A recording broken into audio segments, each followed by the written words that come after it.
Dhaggeeffattoota keenya kabajamoo kun hordofaa jirtu Oromiyaa Diijitaal Miidiyaa Qophii of Argaati. Qophii of Argaa keenyaadhaatiin sagantaa gabaabduu tokko qaba. Sagantaan kiyyas akkuma beekamu kan irra xiyyeeffatu yeroo baay'ee haala siyaas dinagdeeti.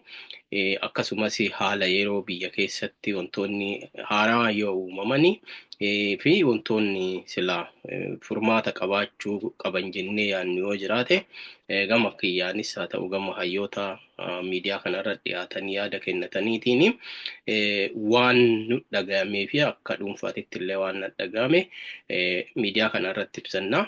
Qophiin isaas qophii of argaa jedhama jechuudha. Kanaafuu saganticha kana akka namoota bira ga'uu fi sheer laayik godhuu fi akkasumas yuutuubii keenya maamila yookaan michuu taatanii hin jirre iddoo sabiskiraayib jettu san cuqaasuuni sabiskiraayib godhaa maamila keenya ta'a jedhaa. Kallattimaan gara saganticha kiyyaatti deema jechuudha. Sagantaan kiyya kanadha baay'ee dheeraallee yoo ta'uu baate haa ta'u garuu wantoota irraa dubbatamuu qaban jedhee yaaduu fi wantoota silaa akka Oromootitti Oromoota jidduutti rakkoo fiduu danda'anii fi yoo immoo furame immoo furmaata waaraa Oromoo ta'uu barbaadama jedhee yaadu akka dhuunfaa kiyyatti lafa kaa'uu yaala. Innis maali yoo jennee akkuma viidiyoo kana dura hojjadhee dubbadhee irratti argitanii waa'ee galuu yookaan adda bilisummaa Oromoo dirree qabsooti. Adda bilisummaa Oromoo jedhu adda bilisummaa Oromoo Jaalsanyii Taaddasaatiin hoogganamu kan giddugala Oromiyaa jechuu kiyya. Inni kun akkamiin galee bifa kamiin galee maaltu ta'amee silaa maaltu oduu ta'amuu qabu maaltu ta'amuu dhabee waan jedhu yaada achi keessatti bal'inaan argachuu dandeettu isa achi irra deebi'ee haasa'uu nan barbaachisu jechuudha. Immoo yaadota achi keessa kakkaasee hedduu fi jaalee sanyiin illee akkuma ibsaa miidiyaa kennanitti san keessatti inumaayyuu kallattiin waan haasaa kiyyaa fi ibsa kennaa jirullee natti fakkaata. Maaliif wantoonni sunniin deebii kennuun wanta uumame sanii waan dhagayan sanii karaa sooshaal miidiyaas haa ta'u karaa garaagaraatii waan dhageetteef immediate react gootee waan sanaaf deebii kennuun baay'ee bareeda. Maaliif rakkoo bakka jiru sanaa qeeqallee haa ta'u nu yoo asii dubbannu maali qeeqa hin jibbina jechuu kiyyaa miti qeeqa fudhanna waan dubbannu sana irratti itti amannee dubbanna wanti itti amannee dubbannu sun immoo waan badii akka hin taane badii miti balleessuu fi miti kan hojjennu jechuudha. Garuu yeroo ibsamee yeroo tokko tokko yaadonni hundi yaada badii hin ta'ani yaadni hundillee yaada gaarii miti kun walumaa nu galcha jechuudha. Akkuma yaadatamu yaada kiyya ka darbe keessatti sanyiin waliigaltee mootummaa naannoo Oromiyaatii fi hooggana Jaalsanyiitiin walii mallattaa'e sana bifa maaliin mallattaa'e maalirra walii mallatteessitan yaada jedhu gaafii ture. Gaafannee bakka sanitti immoo ibsa kenname irratti wantoota sana ibsoo gara balballoomsuu yaalee jira. Haa ta'u garuu isa san keessa maaltu jira sabni Oromoo yookaan uummanni Oromoo kalee wantoonni akkanaallee nurra ga'ee waan beennuufi wantoota kanallee dagachuu kama hin qabne jechuudha. Inni yooma jalqabuma irraayyuu galuun suni karaa kamiin gale ka jedhu sana ani dhuguma sirrii miti ammallee yaadichi suni galuu isaa galuun yaa'u nagaa buusuun bareeda nagaa buusuuf immoo karaa seera qabeessa ta'een karaa itti gaafatamummaa guddaa qabuun ta'uu osoo qabu osoo nu har'a yoo Oromiyaa irratti illee mirga saba Oromoo sarbamnee jiraanne haa ta'u garuu biyyattii keessa jiraannu sana saba achi jiraatu keessa waliin jiraanna waan ta'eef bulchaa biyyattii hoogganaa akkuma namoota paartileen biraa kalee araaramanii walitti dhufanii waliin mari'atanii wantoota silaa irra walii galla jedhanii lafa kaayataa turan silaa kunillee karaa muummee ministeera Itoophiyaa Dr. Abiyyiitiin ta'a yaada jedhu qaba. Ammallee yaada sanarraa hin kaasu jechuudha. Maafi karaa Shimallis Abdiisaa ta'e jechuu yookaan hinaaffaa kiyyaa miti garuu maali sadarkichi rakkoon sadarkaa irra jiru ibsuu barbaadeeti. Rakkoon kunini sadarkaan rakkoo sadarkaa biyyattiiti. Sadarkaa biyyattiiti. Biyyattiin rakkoo keessa jirti. Inni sun immoo maali? Naannoon Oromiyaa immoo bakka waraanni kun keessa socho'u jechuudha. Nagaa mootummaa naannootitu buusaa haa ta'u waliigaltee akkanaa kanneen oduu gubbaa irraa ta'e maaliif boru wantoonni evidensiin jiraachuu qaba. Wantoonni hedduu saba Oromoo kana chaarcherarraa kaasee ganamaa tasiin bayamee jira waan ta'eef of eeggannoo sanaa dhallee dhiisnee dagataati wantoota akkanaa kana waan silaa kutaa olaanoon xumuramuu qabu kutaa gadaanuu irratti bira darbinee saba tuffachuu natti fakkaata.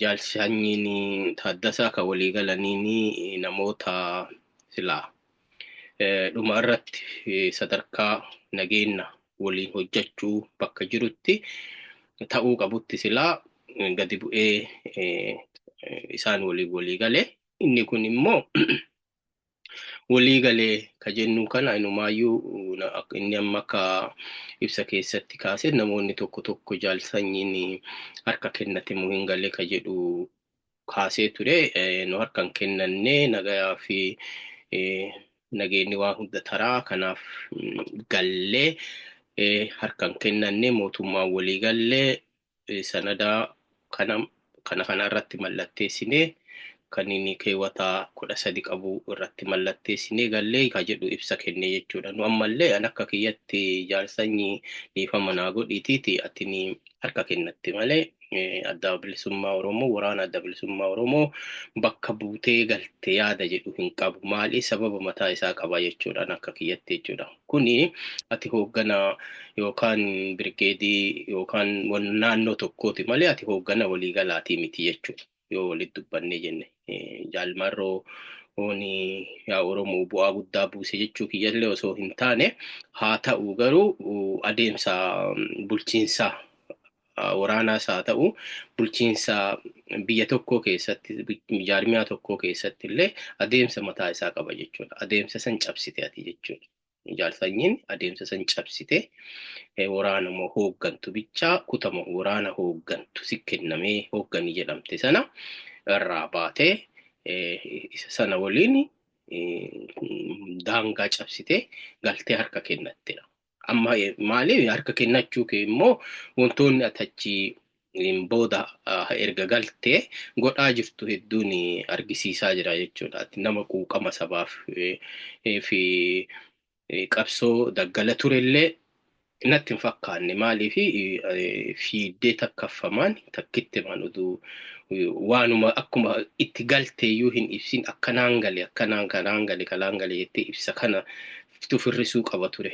Masaraa Minilik dhattee Minilik siidaa Minilik nu dhaabni kun ijoollee adda bilisummaa Oromootuun siidaa Minilik yookaan wantoota Minilik magaalaa handhuura Oromiyaa Finfinnee keessaa nu diiddan jennee isin eenna malee dhattanii nu dhungattan jennee guyyaa tokkoyyuu eennee hin beennu jechuudha. Kun waan ajaa'ibaatu ta'e jechuudha. Qattitaa suufii isinif godhanii erga suufii bitamee yeroo tokko jimlaan mana tokko si bitanii isin uwwisanii achi garaa guuttattanii maal taatanii garuma masaraa Minilikiitti qajeeltanii jechuudha. Bu'uuraa misoomaa hojjetame daawwatuun gaariidha, poozitiiviidha. Garuu hojiin dura hojjetamuu qabu isa hin turre. Maali? Haa ta'u akkuma waliigalatti dhattanii masaraa sanitti wannaan Minilikii dhungattanii dacha'uun keessan baay'ee nama gaddisiisa. Uummanni Oromoo kan isin irraa eege masaraa sana keessas haa ta'u siidaa handhuura Finfinnee keessa dhaabbatee Oromoon muluun gungumaa bira deemu sana tarii nurraa jissitanii jedheeti malee dhattanii nuusima achitti salaamtanii yookaan itti sagaddanii dachaatanii jedhee hin beeku jechuudha. Kun baay'ee qaanyiidha. Nama qaanessaa silaa waan ta'uu hin qabne jechuudha. Maaliif hojiilee hojjetamuu hin qabani osoo hojjetini takkitti maan daawwiif yaatanii jechuudha. Kun jechuun maal jechuun wanti harka kennattanii isiniin jedhaa jirruuf isa kana. Kanaaf harka kennachuu keessan wantini irra deebinee dubbataa jirruufu kana jechuudha. Tokkoffaa hoogganaa waliigalaa waliin wal dhabdee akka qabdan hin beekna. Oromoo guutuutu beeka. Isin immoo baatanii karaa ittiin galtan waan dhabdaniif filannoon keessa harka kennachuudha. Akkuma Jaalmarroon illee dubbatee jira. Dubbiin isaa baay'ee ulfaataadha. Maaliif rakkoolee isin waliin qabaachuu, ganuu, wal dhabuu jiraachuu kana durallee kan dhagaa turre ammallee kan ta'e jechuudha. Inumaayyuu wantoota tokko ibsoota addaa keessatti ibsoota yeroo ibsaa yoo kana dattan ta'e yeroo baay'ee namni yoo maayikiin afur baay'atee jedhe waan haasa'uun dogongora. Waan jedhuuf ta'ullee dhiisee waan biraa jechuudha. Yoo itti yaaddee hin dubbanne jechuudha. Nu ijoollee Oromoo naannoo darraa keessatti akka hoolaa qalamte sana ijoollee abaa'oo yookaan adda bilisummaa Oromootu akkasitti qale ka jedhu sabni Oromoo hin qabu. Maaliif gochaalee humni finxaaleeyyii kalee Oromoo irraan gahaa ture sana waan beennuuf jechuudha. Mootummaan illee isa kanaaf bahee ibsa kennee jira, dubbatee jira akka finxaaleeyyiin sun raawwate jechuudha. Har'a immoo jaalsanyiin hagana saba hin qabsaaf jedhu sana afaan wal kaa'uu barbaade. Jaalmarroon akka faanoo walii galtee qabuuf akka achi dhaqee achitti waan kana erga walii galee booda ol deebi'ee waraanni isaa mucaa Oromoo qale kanatti miidiyaa irra ibsuu isa dhaga'u wanti nama dhukkubsaa hin jiru jechuudha. Namoonni hagana sammuun isaanii gadi diqqaate kun politikaalii saba hin qabsaaf jettu bakka hin bu'u jechuudha.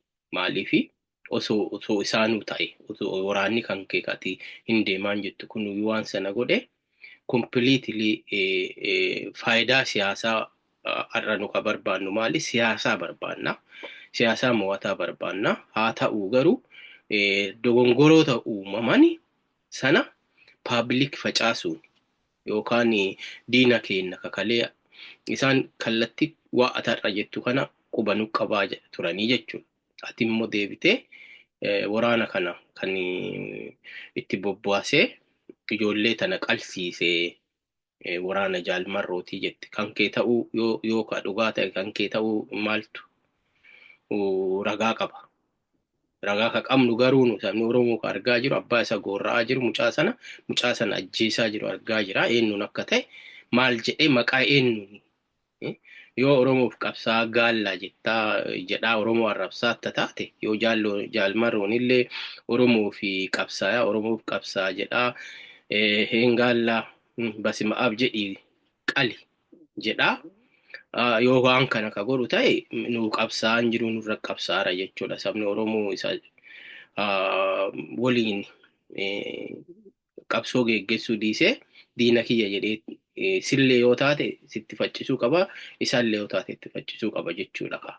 Kanaaf nu ka beennu hagammattu uummanni Oromoo ka beeku stiil ka beennu maali ijoollee kanas ta'e sabaaf sablammoota hedduu biyya san keessa jirani humni finxaaleeyyii Amaaraa risti abbaa isaanii deeffattuuf jecha kan qalii nyaadhu jedhee qeesiin wagan bayini haga hin hafinitti artistii isaanii yoo hin hafin zamachaan Minilik jedhaniiti gaafa akka waan Minilik loluuyyuu uummata Tigraay tuttuu duulanii wanti isaan hin goone hin jiru jechuudha. Kana ni beekna jechuudha. Immoo ati immoo je'i jedhamtee jette kanallee jalqabde galtee jalqabde kan iyyaa jiru harka kenna. Namni biyya harka kennate waan je'i jedhan jedha. Waan je'i kana godhi jedhan godha. Namni harka kennate jechuudha. Namni harka kennate waan ofii yaadu waan sammuu isaa keessa yaadu hin ta'ini harka kennataadha waan taate ati booji'amaa waan taateef maal taata waan nama sanaaf hojjetta jechuudha. Nama sanitutuyyuu uleesi godhata jechuudha. Ka karaa hundaan siin darba jechuudha. Kanaaf baay'ee nama gaddisiisa. Walumaa galatti ibsi kan ka'e yaa'u sabni Oromoo hundi namaa qixa hubata jedhee hin yaadu gara hubata. Namni wantoonni uumaman kun ka fayyadanii jiraniin kan fayyadne illee hin jiru. Isa keessaa sabni Oromoo waan isa fayyadu hin qabaa waan isa fayyadnes hedduutu achi keessa jira jechuudha. Akka amma fakkeenya ijoollee adda bilisummaa Oromootutuyyuu mucaa kana kokkee mure ka jette kana saba Oromoo siyaasaa Oromoo kompiliitilii ganda Amaaraatii fi hojii bareedaa hojii guddaa hojjette jechuudha. Hojii akkanaa kana saba hin qabsaaf jettee manaa baatee saba kanatu na gaddisiise gadadoo isaaniitu na gaddisiise jettee harka kenna amma galee bakka mootummaa walii galee ka jettu kanaayyuu maal goote isaan nu saaxilte jechuudha.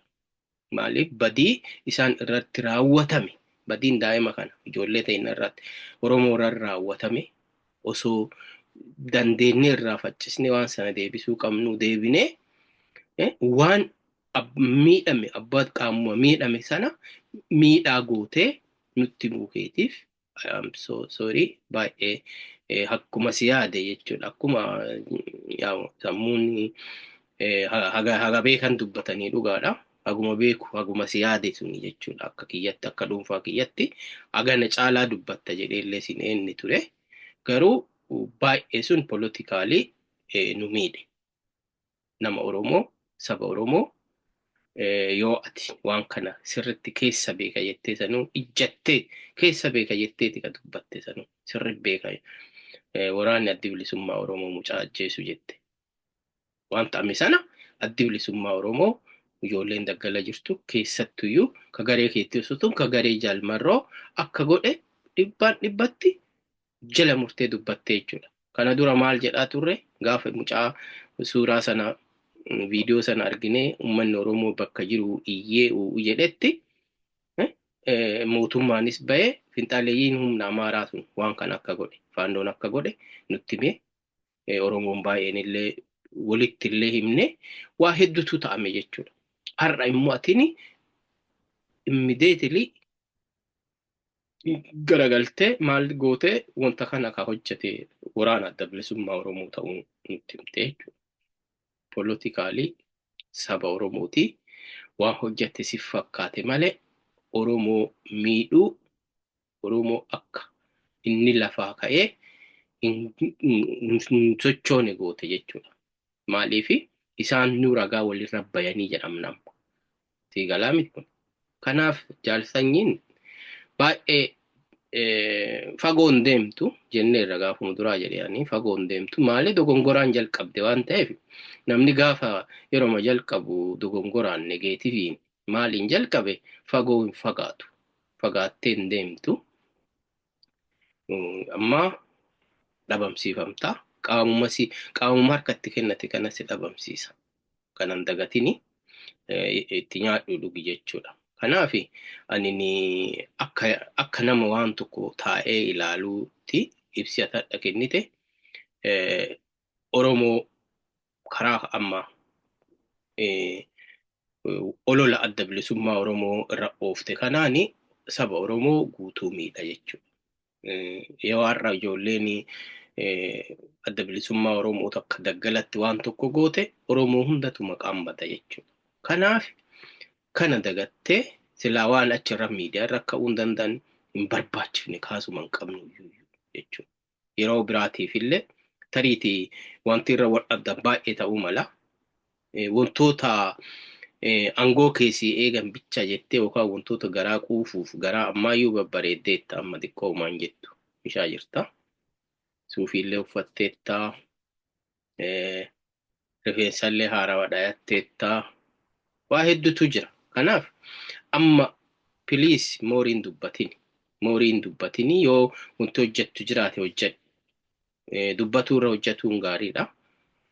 Kanaaf wanti ati dubbattu immoo yeroo kanarratti akkuma gaafa duraa kaasuu yaale Oromoon amma burjaajii keessa jirra. Namoonni hedduu burjaaja'ee jira.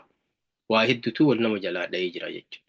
Kuuwwan immoo waraanuma 800 taati qabattee galte tana amma asirratti itti marsanii yoonnaa jedhan tana yoo ta'an bakka jijjiiraa magaalaa gara magaalaa fe'aa isaanuma garuu ijoollema tokko argaarra suurama nama tokkoo bakka tokko argaa jirra jechuudha. Isa kanaan diraamaa OPDO'n bara baraaf waggaa meeqaaf nurrattiin taphataa baate har'allee nuttiin taphachiisaa jirtaa jechuudha galtee ijoollee tanaan. Kanaafuu piliis yoo dandeettee jette kana booda waan badaa hin godhini hin dubbatini itti dhiisii jechuudha. Immoo ka biraa waa'ee ibsa kee keessatti wantoota qabxiilee 13 keewwata 13 qabaa maali wantoonni ati jette kun wantoonni kun kalee jedhamee jira. Gaafa Jaal Daawud ibsaallee waraana 1300 qabatee gale.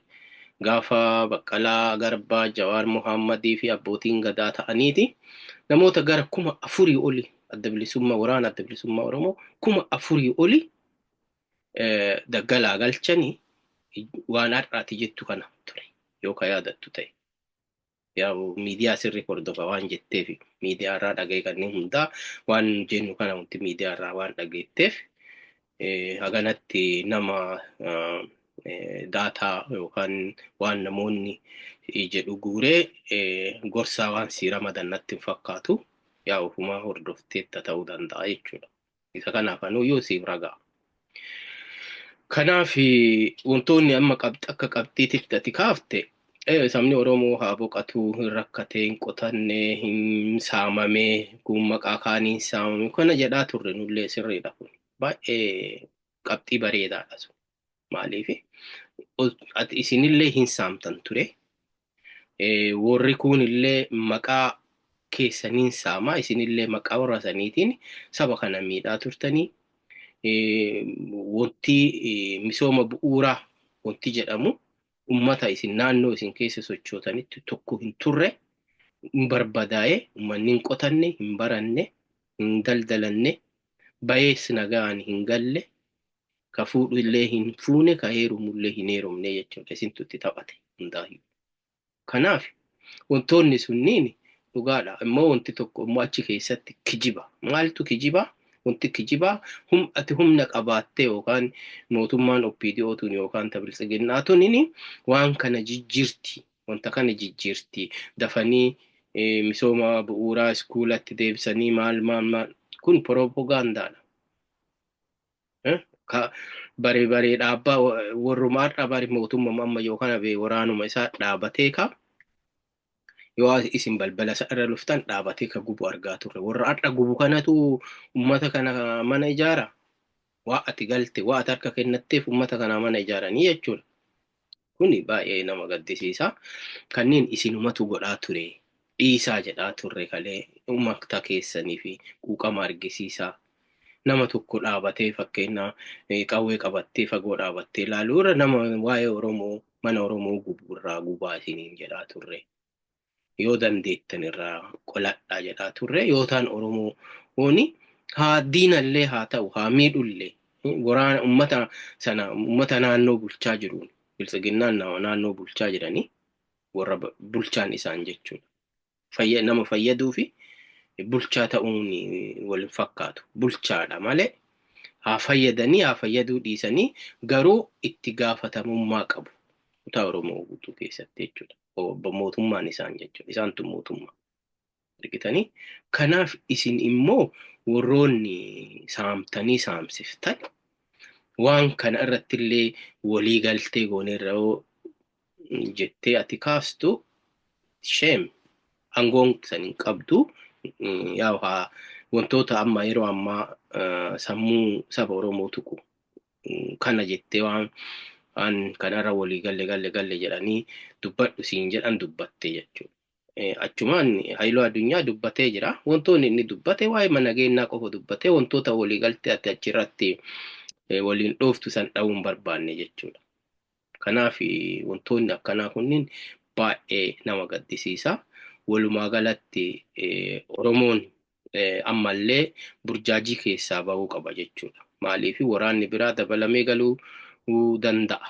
Ammallee galuu danda'a. Maaliif kana namoonni hedduun gadadoo jibbee jira namni akkasuma haadha abbaan isaa maqaa inni daggala jiruuf yeroo dararaman yeroo wanti hedduu gosti isaa miidhamu namni jibbee jira.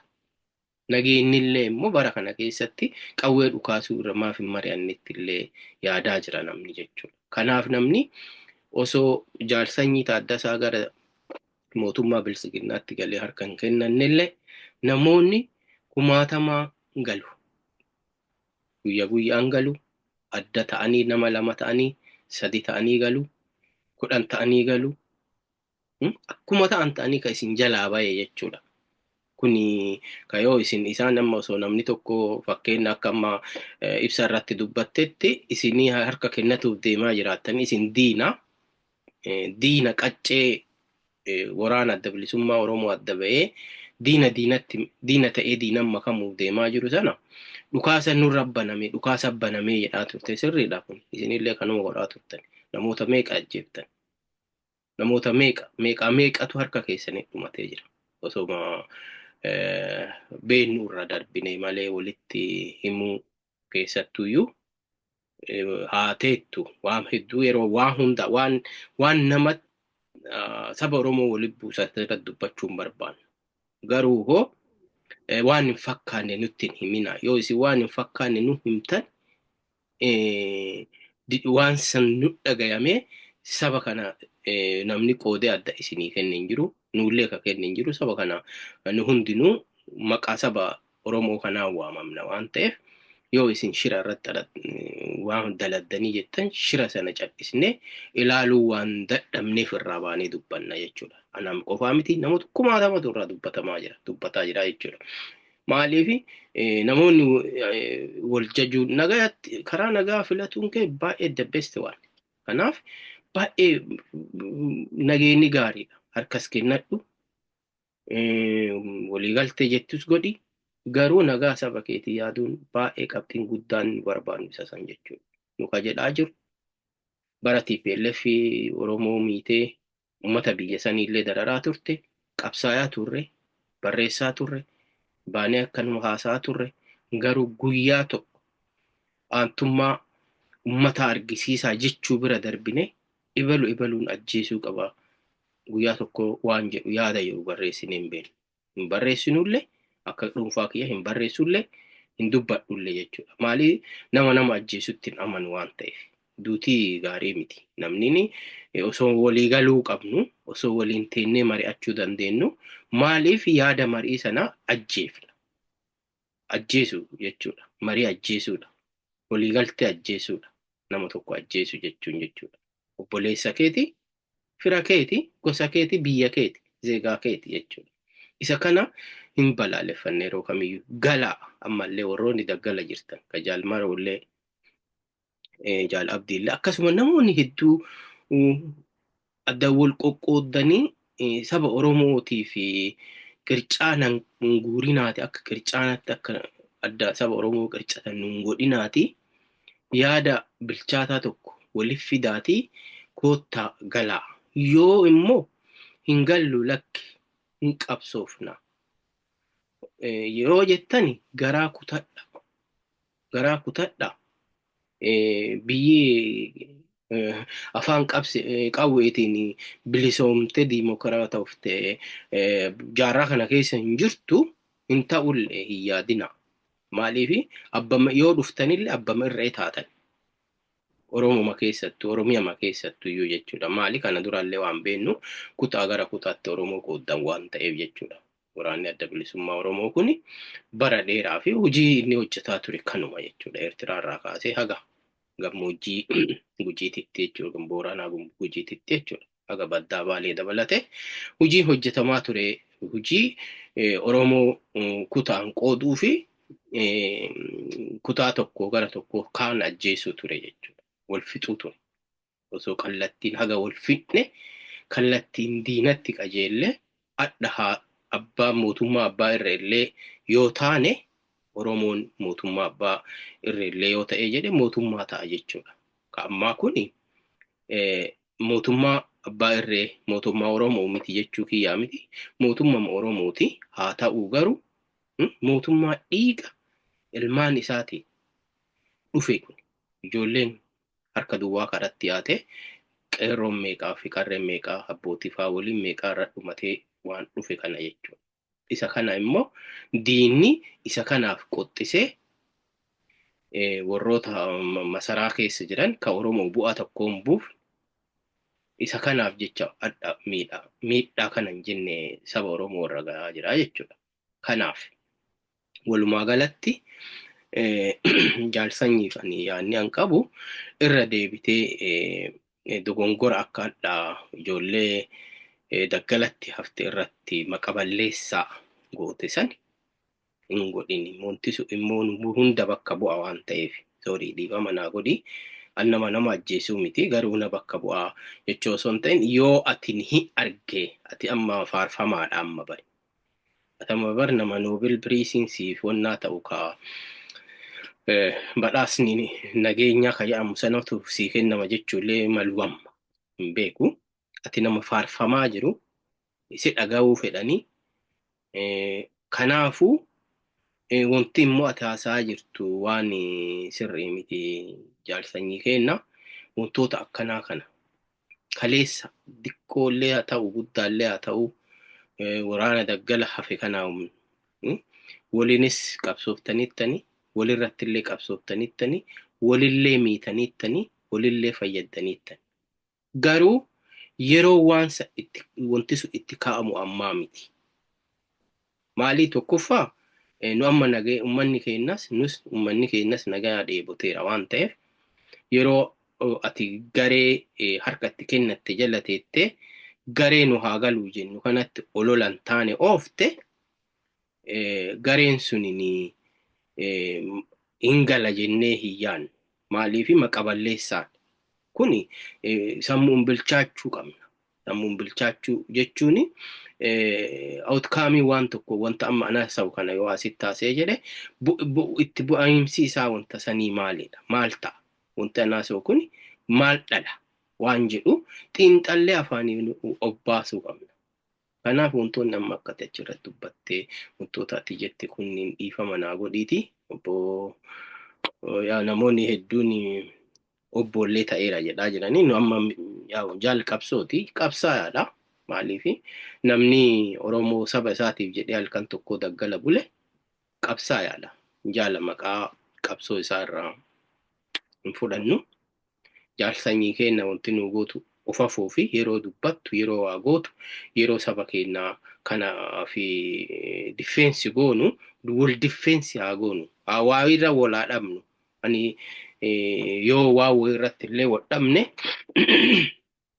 dhabnee jiraanne waan wadhamne qofaa fi waan garaagarummaa keenya badhisaa diinota keenyatti immoo soobaanne yoo jiraatellee yoo wantati jettu kun jiraatellee hin dubbatin wantoonni akkanaa har'as dhufuu danda'a borullee atammaa yaa abbaa baallii waan taateef maayikiin si baay'ata miidiyaan si baay'ata namoonni fira baay'ee horatta. Firri kun hundi immoo firallee miti beeke. Gariin kaawwaasirraa guuree ofii ittiin fayyadamuuf deemutu jira. Ani dhugaa yaada biraa baay'ee hin qabu. Yaadni an qabu iddoo wanti na dhukkubsite guddooni. Iddoo waa hedduu beekaa, waa hedduu ta'aa jedhu tariiti waan biraa qabattee dhufta. Tarii akkuma na dhagame kana namoota biraatis dhagamee jira jechuufi. Kanaaf na folchaa yoo danda'ame jaalsanyiin illee miidiyaa sirriitti hordofa jedheera yaada akkanaa kana nurraa fudhadhu nageenyi baay'ee barbaachisaadha ammallee nageenyi filannoo hin qabu jaalmarroon fa'allee koottaa ulaagaalee barbaadan ulaagaalee sabni Oromoo yaa ka dhuunfaa keessaniitii miti maaliif qabsoon kun qabsoo sabaati waan ta'eef sabni Oromoo gaafii saba Oromoo kana qabnaa jedhaatii koottaa lafa kaayaa mari'adhaa yoo ta'e fudhadhaa. Yoo saba Oromootii ka ta'u ta'e. Yoo ka saba Oromootii hin taane waan nu hin taane hin barbaannu, waan saba keenyaa hin taane hin barbaannu, qabsoo keessa itti fufaa. Yoo karaan nagayaa wanti hunduu saba kiyyatti haa hafu, qabsoon illee haa hafu, sabni kiyya bayee nagayaan haa galu, lubbuun haa jiraatu. Yoo jettanillee filannoo keessanii nu immoo akka Oromoo tokkotti, akka saba Oromoo tokkotti, akka nama Oromoo tokkotti, akka nama Oromoo nagaa jaalatu tokkotti nageenni filannoon qabu. Jaalmarroonillee karaa nageenyaatiin karaa barbaachisuun akkasuma jaalabdiinis yaa'u jaalmamarroo jala jiranii haguma jaalsanyiin dabalatu kan jaalmarrooma jala jiran jedhee hooggana waliigalaa jala jira. Atis hooggana kan kee kutaa garaagaraa irra jiru waliigaluuni walqunnamuuni maaltu ta'amuu akka qabu. Maaliif Oromoo yoo bakka tokkotti walitti dhufne yoo bakka tokko walitti taane waan diina irraa aggaamamee as nutti deemaa jiru kana akka salphatti ofirraa qolanna waan ta'eef kanaaf waliigalteen barbaachisaadha.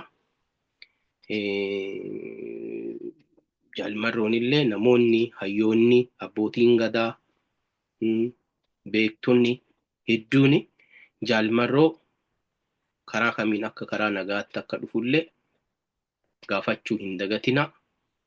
Nu hundinuu haa gaafannu. Anillee gama kiyyaan gaafadhaa jira. Jaalmarroon daggala ka jiruuf uummata Oromoo dararsuu jedhee hin yaadu.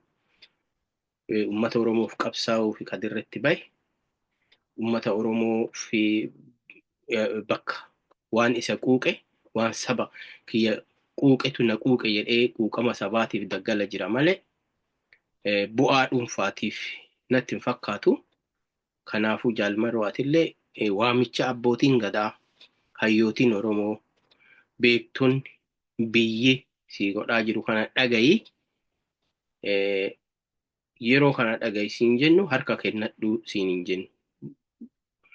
Dogongoroonni namoonni si dura galan uuman akkan uumamnetti akkuma hedduu bikkanii takka muran jedhan san bikki ilaalii titi gaafii uummata kiyyaa gaafii aniif ijoolleen na fakkaattu manaa itti baane bifa kanaan deebiin argama jettee itti amannaan kottu.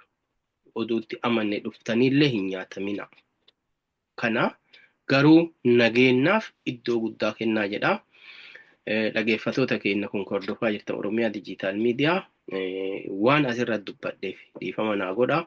Dubbadhee focus nam tokko irra godhee dubbadhee jaalsanyii irratti sababni isaallee akkuma beekamu yaa wantoonni afaan nama aatii bayani namoota saboota Oromoo kana hedduu miidhuu danda'an waan ta'eef immoo deebi'eeti miidiyaaleen warra ollaa kennaa jecha amma inni fayyadame sana waan ijoollee mucaa sana nama akkana godhen beekaa ibaloo jechuu hafe malee jedhe kana isaan baay'ee nu caalaatti fayyadamu. Namoonni keenya immoo harka dhahaa jiranii sirrii jedhee shira jaalmarroo ibsee baasee jedha mata duree illee godhanii barreessaa jiranii jechuudha. Dhiisaa inni kunini sirrii miti. Kanaaf dubbadhee nama folchaa jaalsanyii keenya lamuu deebitee wantoota akkana gadi bu'aa kanneen waliigalteen kan ka'e haga masaraa mootummaatitti illee ijoollee namoonni hayyoonni keenya kakalee adda bilisummaa Oromoo namoota meeqatu kophaa isaanii ta'e ministeeraayyuu ta'anii jira. Adda bilisummaa Oromoo warri turan jechuudha. Dhuunfaa isaaniitiin naanna'anii mootummaa waliigalanii haga ministeera biyyaallee warroonni ta'anii hin jiran akka qajeelaa Mardaasaa fa'aa yoo yaadattu hin ta'e. Kunniini hedduudha achi keessa ka jiran. Kanaaf jaalsanyiin ministeerallee ta'uu dandeetta, mootummaa bulchaa mootummaa naannoo Oromiyaallee si godhuu danda'anii garuu aangoo kee qofa malee saba keenya wanti deebi'u waan hin jirreef waan kan kee argatuuf jecha nun gurguratini saba keenyaan gurguratini isa kanaatu na dubbise. Kanaaf na folchaa atillee irra deebitee jaalsanyiin jechoota didiqqoo akkanaa tanatanii Oromoof Oromoo waliin buustu. Kan immoo deebi'ee diina kennaaf ulee gadi qabanii ittiin nu dhayan taatu ta akkanaa taniin jechoota akkanaa taniin hin dubbatinii. Kanaaf na of oolchaa. Wanti anamma asirratti dubbadhe kun nama kamuu bakka hin buutu. Anuma bakka buuti akka aadami anillee Oromoodha. Waan dhagame irraa dubbadhe. Nalleen ilaallata gochi jaalsanyiin godhu na ilaallata na bakka bu'a. Kanaaf jecha irraa dubbadhe. Yoo dogongore na of oolchaa. Yaada kana immoo facaasaa namoonni akka argan akka dhagayan akka walii biraan ganii yaada akkanaa kanarratti jajjabaannee waliin hojjennu jechuudha. Maaliif waan kenna wal saaxiluu irra wal dhossinee waan godhuu qabnu keessaa walii hima wanta humnaa ol ta'e nu harkaa ba'e irratti waan sana irratti akka hojjetuu dandeenyu. Kanaaf na of oolchaa. Offolaa isiniin jedhaa dhageeffatoota kiyya kun hordofaa jirta Oromiyaa Dijiitaal Miidiyaa qophii of argaati. Qophii of argaatii gabaabduun taadhaa tanumaan xumuramti. Sagantaa biraa qabadhee haga isinii dhiyaadhuuf ammaaf kanumaan nagaan naa turaa jedhaa. Na of oolchaa. Offolaa horaa bulaa deebinaa.